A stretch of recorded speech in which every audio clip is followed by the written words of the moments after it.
Ok, estamos de volta, agora em definitivo. Desde já, muitíssimo obrigado pela sua audiência, você da capital e também do interior. Muito obrigado desde já pela sua audiência. Siga-nos nas redes sociais, @o Rio Branco, tanto no Facebook quanto no Instagram. Você também nos prestigia pela NET, HD TV, canal 15, ou pela internet, por meio do portal oriobranco.net e ainda pelo Instagram, tá bom?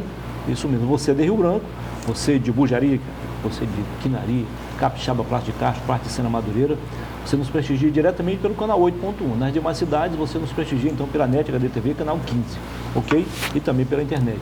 Dr. Pedro Pascoal, secretário de Saúde, seja bem-vindo ao programa. Muito boa noite. Boa noite, Muniz. Prazer recebê-lo aqui. Boa noite, Osmir, Narcísio. Obrigado pelo convite, uma honra. Seja bem-vindo ao programa. Dessa roda de conversa aqui, né? Boa noite, Osmir Lima. Boa noite. Esqueça teu boa noite, quer dizer que eu começo. Cumprimentando. Já você começa. Boa noite, doutor Narciso Mendes. Não, eu acho uma felicíssima oportunidade a gente trazer o doutor Pedro Pascoal para falar de uma das 3 únicas funções do Estado moderno. O Estado moderno, doutor Pedro, hoje cuida de 3 missões estatais, embora possa ser ajudado pela iniciativa privada: saúde, educação, segurança pública. A minha primeira pergunta vai ser simples. Foi só como uma honraria ou como uma missão que o senhor aceitou ser secretário de saúde? Vamos lá, Narciso. Eu, até fazendo uma correção, se o Muniz me permitir, afinal, contando um pouco da história, eu sou da terra, sou filho do Acre, do pé rachado. Depois uma família ilustre, né? Uma família honrosa. Aprendi muito com meu pai, aprendi muito com meus tios. Estive um tempo, no primeiro período, né, em São Paulo. Acompanhei minha mãe no momento em que ela teve que se ausentar do estado. Em 99, retornei em 2008, fiz faculdade em Rondônia, me formei em 2013 e cheguei de volta para ficar no estado. De 2013 a 2019, estive como médico plantonista do SAMU. Em 2019, recebi o convite para assumir a coordenação estadual desse serviço de atendimento móvel de urgência. Setembro para outubro, fui embora para São Paulo, buscando mais aprendizado, buscando, de fato, mais conhecimento. Cheguei e conheci uma realidade muito diferente daqui. Trabalhei no SAMU de Osasco, no SAMU de Mauá, no SAMU de Ferraz Vasconcelos. Trabalhei em um pronto-socorro no município de Osasco. Fui convidado para fazer parte da equipe de transporte do Sírio-Libanês. Então eu tive o SUS e tive a privatização. Tive o contraste, os extremos.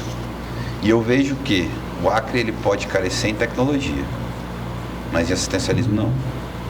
Nós temos uma rede de urgência e emergência muito bem estruturada. O paciente hoje, quando é entubado nos nossos municípios, quando ele tem um quadro grave nas nossas UPAs, esse paciente ele é imediatamente transferido para o pronto-socorro e para as nossas UTIs. Realidade totalmente diferente de São Paulo, dos grandes centros. Então, lhe respondendo, Narcísio, eu peguei como uma missão. Missão, ótimo. O nosso Acre, a nossa saúde do Acre não está ruim. Nós precisamos que os nossos profissionais entendam a importância de levar uma assistência de qualidade para o nosso paciente. Porque 96% da população acreana depende do Sistema Único de Saúde. É mesmo, né? A maioria dos nossos usuários do SUS usam porque nós não temos um sistema privado. Tem hospital X, YZ, não vamos colocar aqui, mas é uma minoria. São os planos, os grandes planos que nós temos aqui no estado são 28 mil vidas, 30 mil vidas. A grande população, 94, 96% depende do SUS, principalmente no interior. Quando você se acidenta, um acidente de trânsito, quem é que busca? O SAMU. Leva para onde? Pronto-socorro. Quando você está lá em Cruzeiro do Sul, se você passar mal, onde é que você procura? Hospital Regional do Juruá. E assim é nos outros municípios. Então nós temos a oportunidade de fazer diferente, nós temos a oportunidade de fortalecer, principalmente fortalecer as regionais. Brasileia tem uma estrutura magnífica que só precisa ter uma sensibilidade de olhar. Um belo hospital, né? Exatamente. Mudar um pouco a mentalidade dos nossos profissionais da saúde, entender que eles precisam sim atender com qualidade, levar um atendimento humanizado para os nossos pacientes. Até porque eles escolheram estar trabalhando ali naquela unidade. Eles escolheram tirar 24, 36 horas de plantão.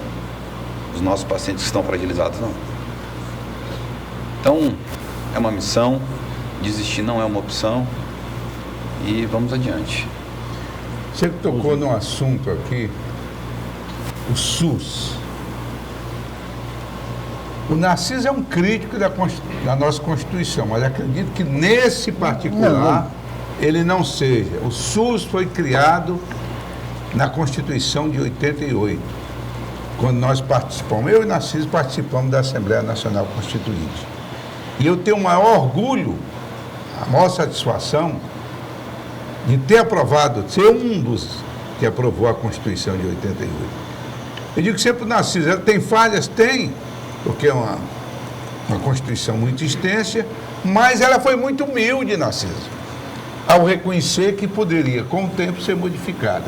Mas com o SUS, foi o grande avanço que nós tivemos para proteger os que não têm condições de se proteger. Concordo com a sua exposição. Mas eu quero voltar para o problema local. Eu estava lendo nos jornais aqui que 100% de ocupação das UTIs pediátricas com a síndrome gripal. Secretário, como é que está essa situação atual? Exatamente, Osmir. Nós tivemos um aumento significativo nos números de casos de síndrome gripais.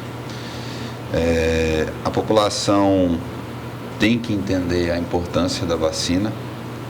Hoje nós temos 3 vírus predominantemente circulando na nossa região.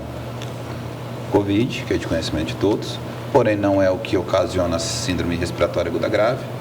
Em alguns casos, pontualmente, naquela criança que tem uma doença cardíaca, que tem alguma outra doença de base, mas não é o grande montante. O influenza, que é a gripe H1N1 ou H3. Isso é como carnaval, tem todo ano, né? Exatamente, que já é sazonal. E o que vem mostrando, que já é também de conhecimento dos pediatras, que é o vírus sincicial respiratório. Aí vocês me perguntam, o que de fato levou a aumentar o número dessa síndrome? Inúmeros fatores. Baixa imunização, porque uma situação é você ter a infecção por um único vírus. Outra situação é existir a co-infecção. Existem crianças que positivam para os 3 vírus. E estudos mostram que essa criança com a co-infecção tem um desfecho menos favorável. E outro ponto foi a pandemia. As crianças passaram, no período em que era para elas estarem nas escolas, tendo contato com outras crianças, tendo contato com outros vírus e ter imunidade adquirida, eles ficaram em casa, tendo aulas à distância, pela internet, e não tiveram contato com os vírus externos. Então, assim, existe todo um planejamento, Osmir, da nossa secretaria. Estive em Brasília, onde sentei e conversei com outros secretários estaduais, assim como tive a oportunidade de sentar com o secretário Beck, o secretário executivo do Ministério da Saúde, praticamente o braço direito da ministra Nízia, e nós desenhamos uma portaria de financiamento. Como assim? O SUS se disponibilizou a financiar leitos de UTI, novos leitos ou leitos que eram para tratamento de outras doenças que foram convertidos para síndrome respiratória e leitos de enfermaria, garantindo um montante de mais de 7 milhões para o Estado. E com isso nós estamos ampliando a nossa rede. Hoje abriremos mais 2 leitos de UTI pediátrica e estamos num processo de expansão de leitos de enfermaria. Esse dado era de sexta-feira, de 100% de ocupação de leito de Exato. UTI. Mas hoje nós estamos com 90%. Com esses 2 leitos nós conseguiríamos ampliar um pouco mais e acaba baixando a taxa de ocupação. A questão é, nós precisamos estruturar também as regionais. E existe também um plano de ação para que Cruzeiro do Sul e Brasileia receba pelo menos um leito de suporte ventilatório. A nossa dificuldade hoje, Narciso, é levar o profissional, pediatra, o especialista para os interiores. Mas existe um plano de ação para isso também. O doutor Pedro Pascoal, eu estou perguntando ao profissional da saúde e ao secretário de saúde. Diz que é difícil, tem se rarificado cada vez mais a quantidade de médico pediatra, é verdade isso? Todos os anos aqui, a residência médica abre 5 vagas para pediatras. Todos os anos nós temos 5 novos pediatras formando. A questão é que o Estado ele precisa segurar esses profissionais. Infelizmente, um grande número desses que vêm ao Estado para se especializar acabam indo embora e retornando para sua cidade de origem. Mas nós estamos com uma estratégia também para fixar esses profissionais. Doutor, é verdade também, e aí eu estou perguntando a pessoa do doutor Pedro Pascoal, que o médico não gosta de ser acordado de 2 horas da manhã com o telefonema da madame. Vem aqui, urgente que meu filho está com a dor de... É isso, é verdade? Narciso, você me colocou em maus lençóis. Quem gosta? Eu acho assim, é como eu lhe falei, existe a necessidade da sensibilização dos nossos profissionais de saúde como um todo. É aquela situação. Existe, eu entender que aquele paciente que está ali naquele momento, ele está fragilizado. Eu escolhi estar no plantão. Eu escolhi estar no plantão e eu tenho que honrar com a minha obrigação. Só que existe também uma necessidade da população entender qual o tipo de serviço eu procuro. Eu estou com uma unha encravada. Eu vou no pronto-socorro para tirar essa unha encravada? Pronto-socorro é para atender baleado, esfaqueado, paciente infartado, crise convulsiva, AVC. Mais grave, né? Os Atender pacientes mais que têm risco grave. de vida. Agora tem mãe que, porque o menino está com o nariz escorrendo, só que ele está pulando, cambalhota ali, leva no pronto-socorro. E fica bravo com a gente porque está esperando 3 horas para ser atendido. Tá certo. Ele poderia ser resolvido no postinho de saúde, não é nem na UPA não, Narciso. Postinho de saúde resolveria. Isso. Então, assim, a população precisa ter também o conhecimento, a gente precisa educar a nossa população para que eles entendam o tipo de serviço que se deve procurar. Desculpe, secretário, eu não entendi muito a tua pergunta, porque quem tem um problema grave tem que ir para o pronto-socorro, no caso né? Você acabou de dizer.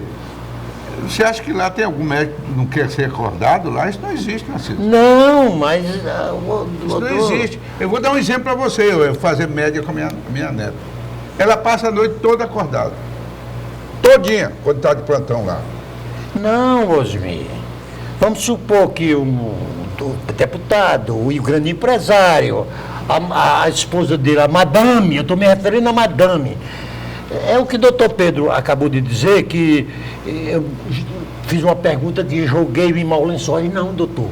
É porque a madame propriamente dita, quando o filho está com o narizinho escorrendo, aí ela, em vez de procurar o posto de saúde, ela liga para o médico. Aí o médico está dormindo. Não, o médico ele na casa dele? Sim. Ah, manda catar piolho, que é isso. Eu me reportei ao médico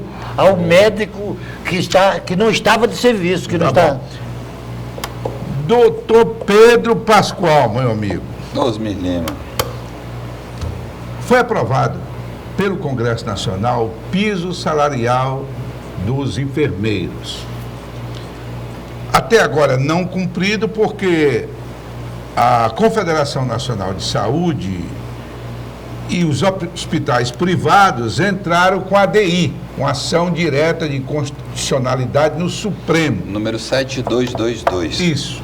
Mas o governo federal, sentindo a situação dos estados, estaria repassando 7 bilhões e 300 milhões para auxiliar os estados no pagamento desse piso. Isso. Não só dos enfermeiros, do auxiliar de enfermagem, os técnicos, etc. Eu pergunto o seguinte: o Acre está preparado para esse pagamento? Vamos lá, Osmir, eu vou lhe fazer um breve contexto para quem nos assiste. A lei foi aprovada, a Lei 14.434, que institui o piso da enfermagem nos estados. Eu tenho que lembrar aqui que quem, de fato, cuidava do paciente no momento da Covid, quem trocava fralda, trocava acesso, organizava o paciente no leito, mudava o decúbito, eram os enfermeiros e os técnicos. Esses profissionais, eles têm sim que ser valorizados. Então, essa lei, ela coloca 4.750 para um profissional enfermeiro, 75% do valor para o técnico, 50% para o auxiliar de enfermagem, certo? Só que ficou uma lei cheia de lacunas, uma lei que é questionável, não pontuou qual é a carga horária base, não deixou claro o que era vencimento, não deixou claro se os penduricalhos acabam entrando como base, valores. E o que aconteceu? Pediram vista Gilmar Mendes, Barroso, Fux e Toffoli. Inclusive, a votação terminou agora dia 30. O que foi pontuado? Vamos só voltar um pouquinho antes de falar sobre isso. Nós tivemos a situação onde saiu a lei 14.434, saiu uma portaria do Ministério da Saúde, a 597, que colocou lá os valores que cada estado e cada município receberia. E eles usaram um banco de dados do Ministério. E o Acre, o estado do Acre, entenda que existem profissionais que são contratados em Rio Branco, Cruzeiro do Sul, Capixaba, etc. E o estado do Acre. Estou falando sobre o estado do Acre, sobre a CESACRE. E o que chegou para a CESACRE repassar para profissionais da Fundação, profissionais do IGESACRE, profissionais da CESACRE, profissionais o contrato que nós temos hoje de filantrópicas, né, de entidades privadas sem fins lucrativos. Santa Juliana, que atende mais de 60% de leitos SUS, e ANSAL, que atende 100% de leitos SUS. Então, para esses 5 órgãos, a União repassou apenas 13 milhões anual. Anual, 13 milhões anual. Foi um subfinanciamento, Osmir. Foi um subfinanciamento.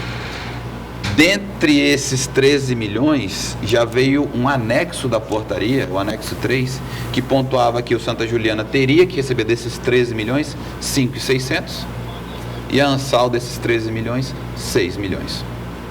Ou seja, sobra 1 milhão e pouco para distribuir entre CESACRE, IGESACRE e Fundação. Que coisa. Anual, tá? Anual. Ou seja, vai dar 100 mil reais. 100 mil, menos de 100 mil. Menos de 100 mil para para esses profissionais. Então tá. E aí a gente entra na situação do entendimento. Esse valor é para profissional que exerce quantas horas? 20? Porque tem profissionais enfermeiros que têm contrato de 20 horas. 30 horas, que é a nossa realidade da CESACRE. 40 horas, que é a realidade do IGESACRE. E existem locais no Brasil que pagam 44 horas como vencimento base. Você quer pausar um pouquinho? Eu estou lembrando aqui que teve deputado, Osmir, no papel de oposição, jogando para a galera, alardeando aí a vinda de 7 bilhões do governo federal. Mas aí o repasse foi feito per capita. A diferença, né? E foi feito per capita pelo sistema de base que o Ministério da Saúde tinha. Então, assim, nós tivemos essa situação dessas horas, e aí esse pedido de vista da ADI 7222, eles entenderam o quê? Que se a União não faz o repasse para os estados não têm a obrigação de fazer adequação ao piso. Pontuaram que o valor de referência vai ser 44 horas. Ou seja, nós que aplicamos 30 horas no contrato de enfermeiro, os nossos enfermeiros já recebem o piso, porque nós vamos fazer o cálculo proporcional. Sim. Os enfermeiros recebem o piso, os técnicos não. Então o reajuste seria em cima dos técnicos de enfermagem e dos auxiliares. Só que aí nós entramos na questão do IGESACRE. O IGESACRE é CLT, seletista. E aí teria que ser feito um acordo coletivo, que é a decisão que os ministros votaram, à vista que eles pediram, Gilmar Mendes, Toffoli, Fux e Barroso. E essa ficou a pontuação. Né? Hoje, e lá na lei fala que nós só somos obrigados a pagar o piso a partir do momento que a União faz o repasse. A lei foi aprovada quando? Ano passado. Ano passado, isso. Até então, o piso não caiu. A portaria foi publicada para que em março, abril, nós recebêssemos e pagássemos o retroativo de março. Até então, não caiu nada no Fundo Estadual de Saúde. Eu faço só uma observação, secretário. Você faz daqui a pouquinho, pode ser? Não. Vamos ao intervalo comercial e na sequência o Osmir vai fazer uma ligeira observação. Aqui é o secretário de Saúde, o doutor Pedro Pascoal, o nosso convidado de hoje. Até já.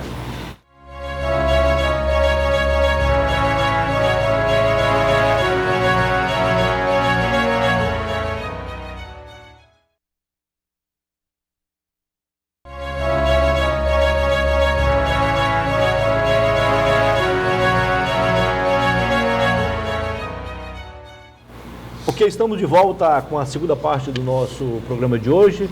Tribuna Livre, aqui na sua TV Rio Branco, canal 8.1. Registramos também, como sempre, a presença aqui do Daniel Cabral, nosso chargista, caricaturista. É isso? Ele é bom. O Márcio quer a postura legal, né? Aí. Mais uma vez, daqui a pouquinho, no final do programa, o doutor Pedro Pascoal vai levar para o seu gabinete uma lembrança aqui do programa, ok, doutor? Opa! Registramos também a presença, aliás, as presenças aqui do meu amigo Jorge Araújo, meu amigo há mais de 40 anos, e da sua filha, a Késia Araújo. Sejam bem-vindos assistindo aqui ao programa. Doutor Osmir Lima, grão-mestre, fica à vontade. Grão-mestre? Não, ex-grão-mestre.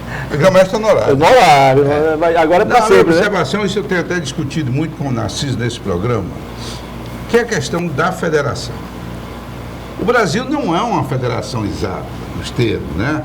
Federação, eu entendo a Federação Americana, é um país federado, onde os estados fazem as suas próprias leis.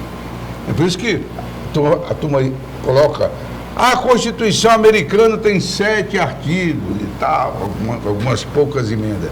Porque quem faz a Constituição são os estados. Lá tem estado que tem pena de morte, tem outro que não tem, não é isso, Francisco? Osmir, mas o significado de federação não estava mais para nós, não, nesse caso? Não. Dar uma legislação para todos? Não. Cada um com a sua Não, dos Estados Unidos. porque a federação é exatamente cada um independente. Não é subordinado assim, não. É por isso que eu sou contra Brasília querer fazer política econômica, financeira com os estados, uniformizar. Porque a diferença, por exemplo, da nossa economia para a economia de São Paulo é muito grande. Como é que ela vai legislar para todo o país? Todo o país sem levar em conta essa realidade. Mas eu quero fazer uma pergunta objetiva. Eu, quando era jovem, faz algum tempo, não? Faz. Muitos anos. Você ainda lembra, Osmir? Pode descontrair. É claro. Eu ainda peguei 3 malárias, mas em pescaria. Não tinha malária, no centro da cidade não tinha malária, por incrível que pareça, é verdade. Por exemplo, Cruzeiro do Sul não tinha, nunca peguei malária dentro da cidade. Agora, em pescaria, em beira de lago, essas coisas todas. A malária que nós não conseguimos, e é difícil com uma floresta dessa, né? Você acabar com ela, ela vem diminuindo ou aumentando ultimamente aqui no estado? Osmir, nós tivemos...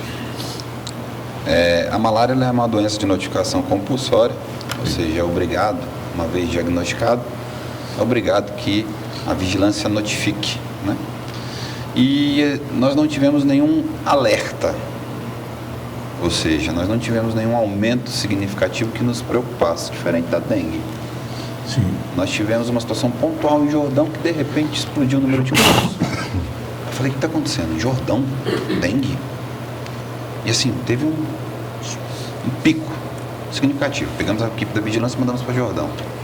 E descobrimos que em várias notificações que eram para ter sido inseridas no sistema, a ordem cronológica, no momento da notificação, deixaram para ser inseridas em um único dia. E aí nós... Então assim, o que eu falo, Osmir? Nossa equipe hoje da Secretaria, não que não fosse anteriormente, mas eu tenho orgulho de trabalhar com aquela equipe. Eu vejo um comprometimento... E equipe que já trabalhava lá, sabe? Um comprometimento, uma equipe que se debruça diante de uma situação emergente, como agora é a síndrome gripal. E quando tem alguma situação que está saindo ali do trilho, eles alertam. Olha, nós estamos com esses dados, a decisão é sua, o que nós vamos fazer? Então, gestão tem que ser baseada em cima de dados. Eu não consigo melhorar aquilo que eu não consigo medir.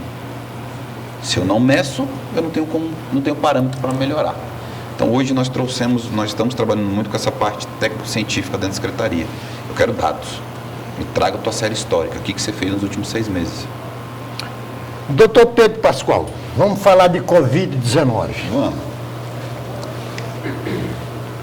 O nosso governador Gladys, politicamente, e eu não creio que ele tenha agido só com propósito eleitoral. Ele foi um dos governadores do Brasil que melhor enfrentou a Covid-19. Verdade. Políticos que não trataram contendo a Covid-19 se deram muito mal. Ou defendendo ou acusando. O próprio presidente da Ou negando. O presidente da República, aí aqui não vamos entrar nos detalhes, se revelou um negacionista. O João Dória, governador de São Paulo, se revelou um ativista político para tirar proveito da Covid-19. Concorda comigo? Concordo. Agora nada deu certo, né? Nada deu certo. No Brasil, o Brasil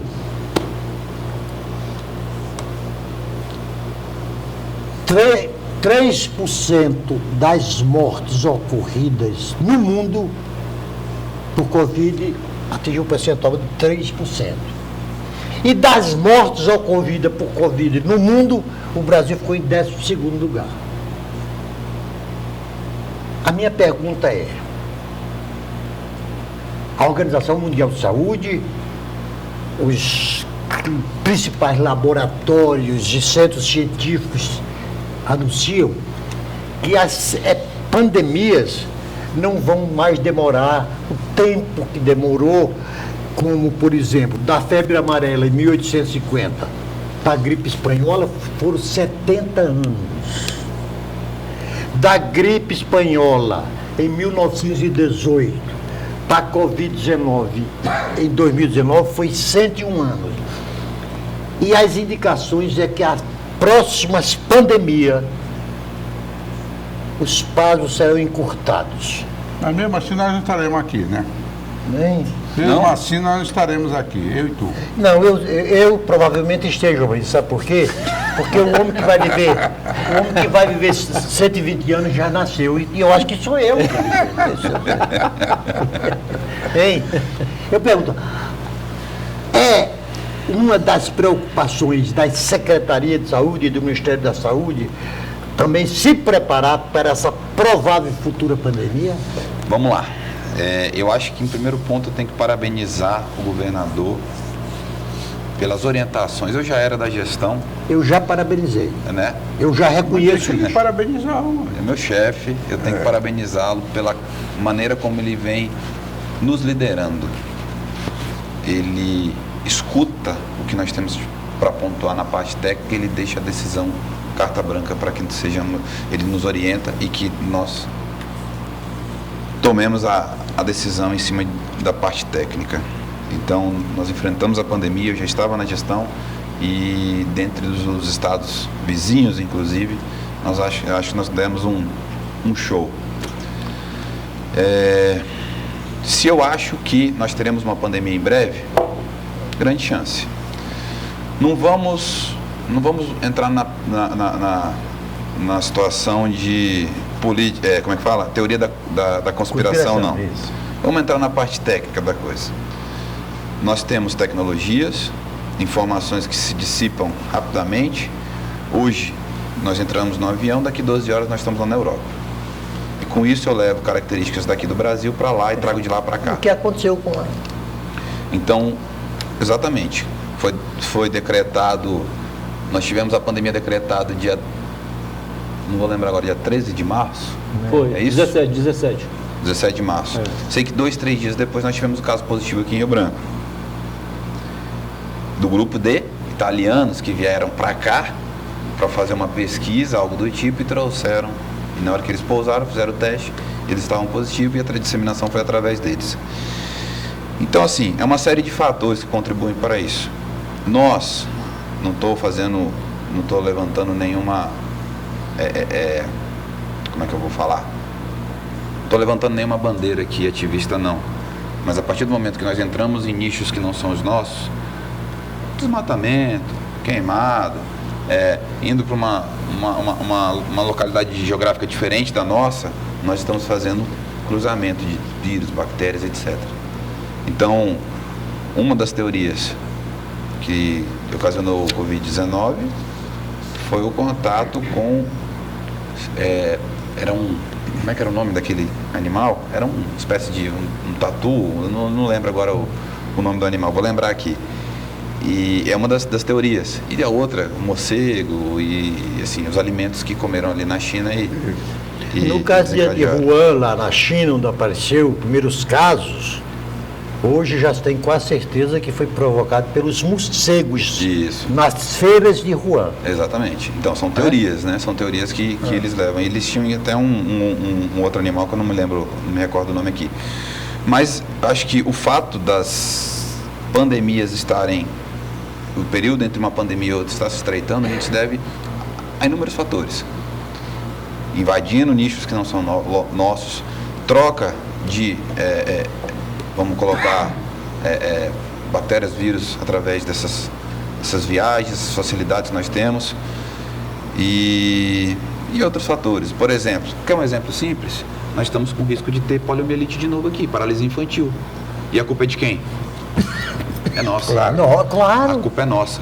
Quando foi a última vez que você ouviu falar que o vizinho estava com poliomielite?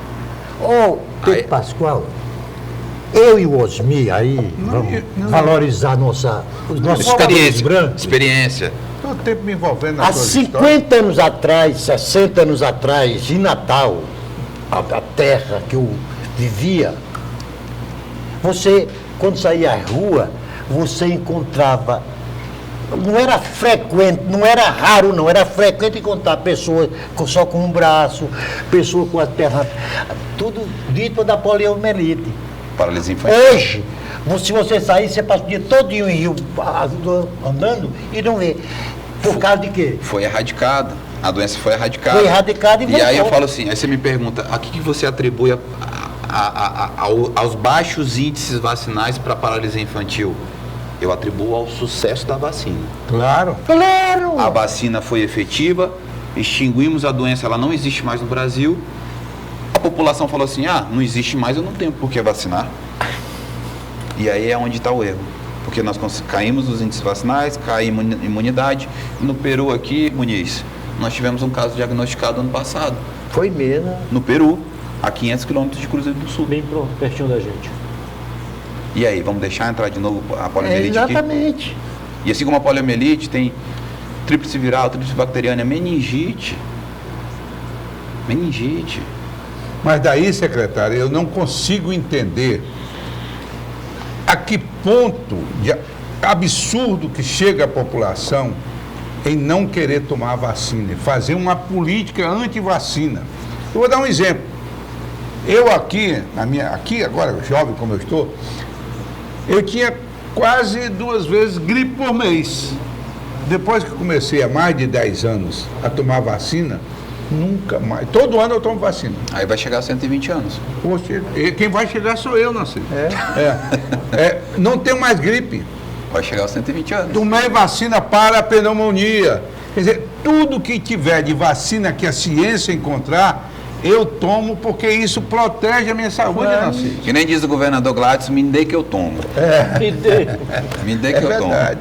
Não, Agora, mas- tem mas, gente Osmir, que isso aí, agora, eu não vou querer entrar em política nisso aqui, mas nisso aí o nosso presidente anterior deu um péssimo exemplo à nação. Doutor, afinal de contas, na sua gestão, onde o governo investiu mais? Na contratação de pessoal, melhoria de salário, na aquisição de material médico hospitalar, equipamentos de um modo geral, ou na reforma e ampliação, construção de novas unidades de saúde? Você responde daqui a pouquinho, tá bom? Vamos ao intervalo comercial e voltaremos em instantes com o terceiro e último bloco do nosso programa de hoje. Até já!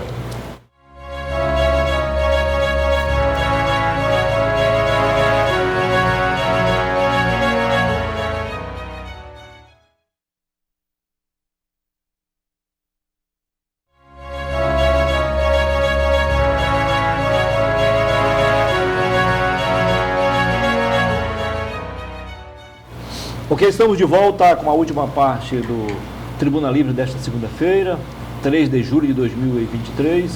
Desde já, aliás, mais uma vez, muito obrigado pela sua audiência, você da capital e também do interior. Se você perdeu o primeiro e o segundo blocos, nós estamos aqui a conversar desde o início do programa com o doutor Pedro Pascoal, secretário de Saúde. Doutor, e aí onde o governo investiu mais? Na contratação de pessoal, na aquisição de material ou na construção e ampliação de novas unidades de saúde aqui na capital e também no interior? Vamos lá, Muniz. Na gestão em que eu estava à frente do SAMU, o governador fez a maior aquisição de ambulâncias da história do Acre. Sim. Lúcia fez um lindo trabalho. A enfermeira Lúcia, na qual eu tenho respeito, aprendi muito com ela. Digo que eu sou um pupilo dela. Ela está na coordenação de rede? Ela né? está hoje na coordenadora da rede de urgência e emergência. Ela teve em 2017, salvo engano, ela fez a aquisição de quase 10 ambulâncias. Gladson fez a aquisição num primeiro monte de 28 ambulâncias e mais 10 que foram entregues no final do ano agora, dezembro de 2022. Na verdade, foram 39 ambulâncias, porque nós recebemos uma em janeiro de 2019. E à frente do SAMU foram 39 ambulâncias. Nós tivemos unidades ampliadas, unidades ainda em fase de reforma que precisam ser entregues, mas eu vejo que existe muita... Nesse momento onde eu estou agora como secretário de Saúde, existiu a preocupação do governador em gerar emprego e renda. E a preocupação dele foi honrar o compromisso dele de campanha, que foi empossar os profissionais que foram aprovados no concurso de 2022. Foram 669 profissionais empossados e com alguns que já foram chamados do cadastro de reserva. Então, acho que o maior investimento, Muniz, para pensar, lógico, saúde precisa de investimento financeiro, mas eu penso que quando fala de pessoas, de profissionais, você ter uma garantia de emprego, uma estabilidade financeira, acho que é um dos pontos mais importantes, porque ali você não está empossando um profissional. Você está empossando uma família e uma rede de apoio em volta. Que sabem que esse profissional ele vai estar com a sua renda, com o seu emprego garantido pro resto da vida, vamos colocar dessa forma. E quando o governador sentou comigo, ele pontuou quais eram as principais metas para a gente trabalhar esse ano. E tratar pessoas como pessoas, acho que foi o principal ponto dele. Doutor Pedro, nós estamos no terceiro bloco e o senhor me deixou uma boa impressão, senhor? Também para mim. Porque o gestor público, ele começa a demonstrar a deficiência dele quando ele começa a reclamar da herança maldita. E você aqui, muito ao contrário, você não reclamou do legado de seus antecessores. Se fizeram, desculpa até lhe interromper, se tomaram aquela atitude naquele momento é porque tinha que ser daquela forma. Cabe a mim hoje fortalecer o que foi feito. Ótimo. fizeram bons trabalhos. Aí com isso o senhor evita do seu sucessor reclamar que você legou uma herança maldita. Aí vem a minha pergunta. O senhor também criou um segmento dentro da estrutura da saúde para cuidar só dos povos indígenas? Temos sim. O Ministério da Saúde, ele vem com alguns pilares fortes para fortalecer gestões anteriores. Justamente isso. Eu quero levantar a bandeira, mas nós tivemos uma saúde boa, nós tivemos uma pandemia. A rede de urgência e emergência e alta complexidade foi fortalecida. E naquele momento era necessidade. Nós tínhamos pacientes graves sem leitos. Então eu não critico o fato de atenção primária na gestão anterior ter sido deixada de lado. Aí hoje, sem levantar bandeira política, a nível ministerial, nós estamos vendo essa atitude, que talvez não seja mais saudável. Gestão pública ela tem que ser contínua, não tem que apontar o erro anterior, eu tenho que simplesmente consertar o que tem que ser consertado. E aí o Ministério da Saúde vem apontando o dedo para gestões anteriores. O Ministério da Saúde nível federal, não estou falando aqui. Sim, é verdade. E aí eles colocam o seguinte: a atenção primária foi esquecida, a imunização foi esquecida, a saúde indígena foi esquecida. Tá, tudo bem. Digamos assim... Vamos consertar? Digamos assim, que o comportamento do Dr. Pedro foi sem querer querendo. Mas assim, o que eu quero dizer é que sim, nós temos não é diretoria, é um núcleo de saúde indígena. Ótimo. Nós estamos com a enfermeira Bruna hoje à frente desse setor e nós estamos trabalhando pesado. Já fizemos 3 saúdes itinerantes voltadas para a saúde indígena: Cruzeiro do Sul, Marechal Thaumaturgo e Porto Walter. Já estamos com programação para expandir para as demais regionais e existe toda uma política em volta disso aí, né? Já existe toda uma programação a nível nacional, nós estamos pegando o que eles têm lá e adequando a nossa realidade aqui. Perfeito. Secretário, o Ministério da Saúde pretende criar uma coordenação para tratar especificamente de doenças não transmissíveis.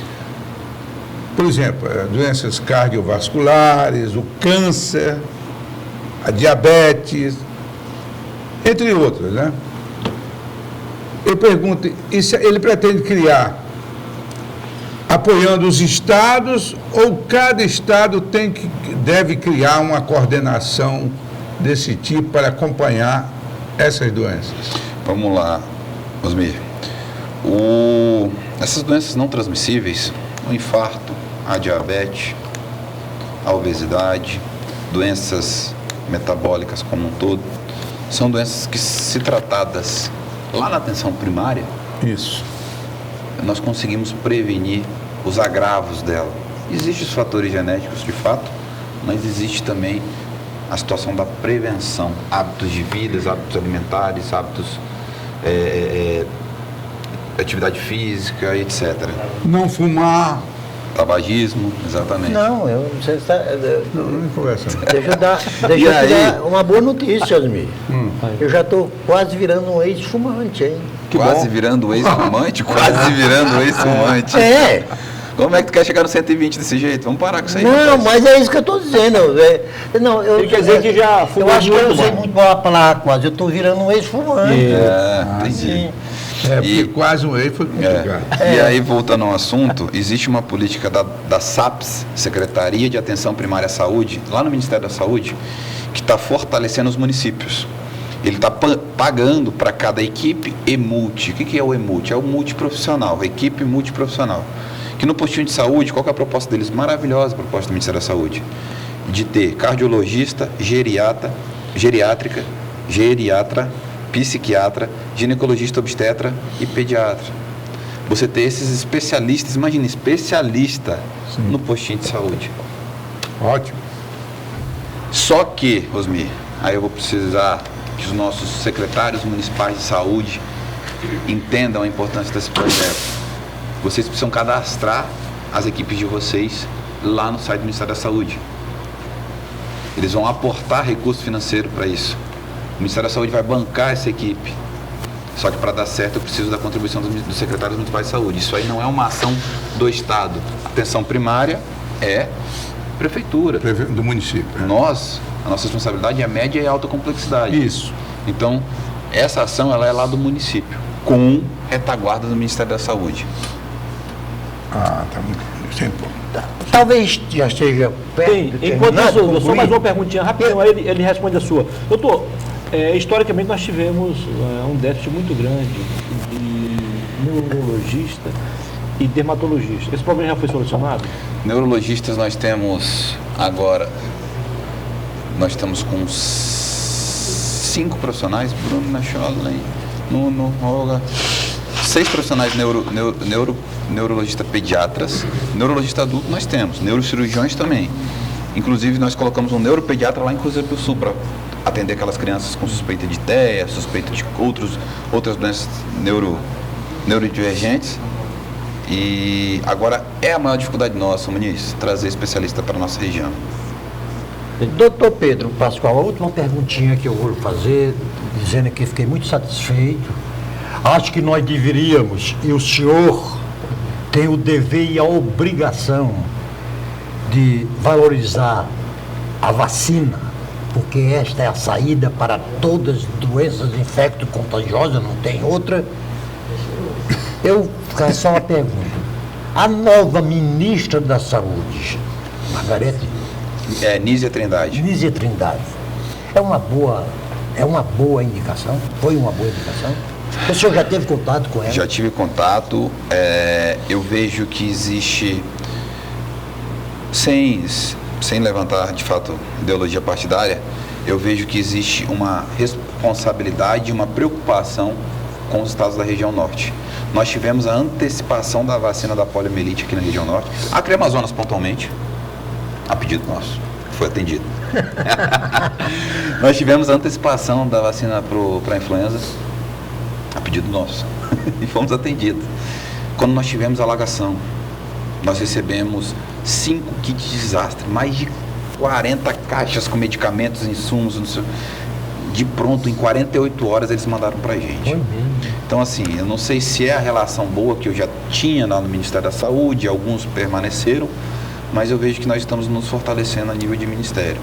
A sensibilidade da ministra, do Ministério da Saúde com a região norte, ela está... eu vejo que existe uma maior sensibilidade. Como vocês mencionaram, São Paulo, Minas, Santa Catarina, Rio Grande do Sul, é Brasil. Nós somos um anexo ao Brasil, vamos colocar dessa forma. Mas não é por ser menos, não. É pela nossa característica. Legal. Dificuldade de acesso. Agora, municípios só isolados. fazer um comentário. Eu fico satisfeito em ouvir isso, secretário, dessa atenção que está sendo dada ao norte e ao nordeste, porque nós temos que compreender o seguinte: isso aqui nós temos repetido cansativamente. Enquanto nós tivermos norte e nordeste empobrecidos, o Brasil jamais será uma grande nação. E mais do que isso, eu defendo que é preciso encontrar uma solução econômica para conciliar com a política de preservacionismo a todo custo para desenvolver o nosso Estado. Não é possível a gente continuar com toda essa bela floresta, que eu defendo muito bem, mas com um bando de miseráveis embaixo. Aí você vai cada vez mais agravar sistema de saúde, recursos para a saúde, etc. E só como última observação, nesse último concurso que o governo fez, para médicos, entre outros, eu tive uma neta, o esposo dela e casado com meu sobrinho, conseguiram aprovação e tomaram posse. Parabéns. Doutor Assis, suas considerações finais. Não, eu quero apenas lembrar ao doutor Pedro Pascoal que a TV Rio Branco,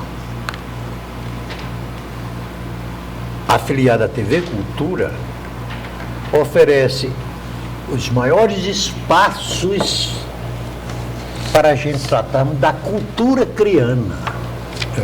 Chega da gente ligar e aqui eu não vou nominá-las, não vou citá-las, de você passar 23 horas e meia do dia sendo intoxicado com a cultura do São Paulo, Rio de Janeiro e Belo Horizonte, no máximo. O nome do Acre só aparece na grande imprensa, na grande mídia. Os desastres. Não, no desastre daquela mocinha que dá a previsão do tempo. Temperatura do Acre. Na enchente ou na seca também. Hein? Então, disponha, só é dispor aqui do Muniz, não precisa nem contato comigo, nem com o Osmir. Embora eu me surpreendi, doutor, porque o Osmir costuma de querer trucidar os entrevistados aqui, mas ele foi simpático hoje com o doutor Pedro, né? Nem poderia ser diferente. Primeiro, Narciso, eu vou aproveitar até para... Primeiro, eu fiquei surpreso com o jovem Pedro Pascoal, para nós... 32 aninhos. 32 anos. Pela sua competência aqui demonstrada, pelo seu trabalho, que também a população começa a sentir, e eu desejo pleno sucesso, porque o sucesso não será seu. O sucesso será de todos nós que vivemos aqui no Acre, que o Acre hoje, e eu faço a comparação de um estado, não estado, Distrito Federal que eu visito sempre, o Acre hoje em saúde é muito melhor do que a capital federal. Doutor Pedro, foi um prazer recebê-lo aqui. Sucesso, parabéns pelo trabalho. O senhor continue com a mesma pegada, ok? Obrigado. O Acre e a saúde, principalmente, precisam e muito do seu trabalho. Eu queria deixar agradecimento à equipe do governo, nosso governador, nossa vice-governadora, que o governador Gladys, quando fez o convite, não vou dizer que foi uma surpresa e tanto, e pela confiança que a população vem depositando na nossa gestão. A ideia, de fato, é levar... Hoje eu estou aqui na cadeira de secretário, amanhã eu volto para atender. Eu quero ter condições para voltar a trabalhar como médico lá embaixo, né? Então, fica de fato aí de coração meu agradecimento à população pela aceitação. E obrigado pelo espaço, sempre um prazer conversar com meu amigo Muniz. Prazer em conhecê-los, né? Espero que sim, vivam aí até os 120 anos, se imunizando todos os meses, né? Todos os anos, tomando a vacina para gripe, mostrando para o pessoal que funciona. Tá vendo? E sucesso para vocês também. Obrigado pela oportunidade. Leve para o seu gabinete, como uma singela homenagem aqui do programa, sua caricatura. Rapaz, eu tô meio... Daniel Cabral acabou de dar o retoque. Ô, meu amigo, obrigado. Mais uma, né? Mais uma. E aí, doutor? Está aprovada? Show de bola. Legal. Algo mais, doutor? Acho que é isso. Agradecer mesmo o espaço. E nós vamos tentar fazer uma saúde diferente agora. Isso aí. Que Deus continue ao seu lado, ok? Deus abençoe. Amém. E a você que esteve conosco, muitíssimo obrigado. Você, também Osmir, Narciso, vocês que estão em casa, nos assistindo na capital do interior. Muitíssimo obrigado mais uma vez pela audiência. Boa noite. Que Deus nos conceda uma semana de paz, de harmonia. Boa noite.